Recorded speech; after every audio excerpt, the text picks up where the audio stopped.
పచ్చగా మెరిసే అడవిలో లోతుగా ఇద్దరు చిన్న స్నేహితులు నివసించేవారు.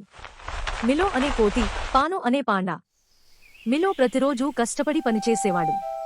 చెట్లెక్కి పండ్లు కోసేవాడు, భవిష్యత్తు కోసం ఆహారాన్ని దాచేవాడు. పాను అనే పాండాకు ఒకటే ఇష్టం, ఆటలు.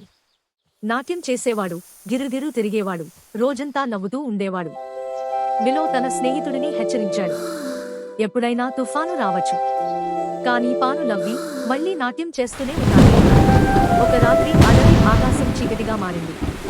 మెరుపులు మెరిశాయి, పిడుగులు మోగాయి. భారీ వర్షం ఎన్నో రోజులు కురిసింది. తుఫాను ముగిసిన తరువాత పాను ఆకలితో బాధపడ్డాడు.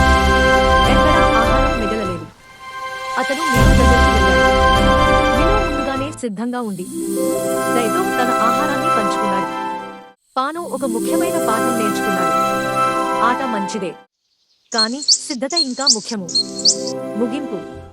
ఆ రోజు నుంచి పాను ముందుగా పని చేసేవాడు. తర్వాతే నాట్యం చేసేవాడు.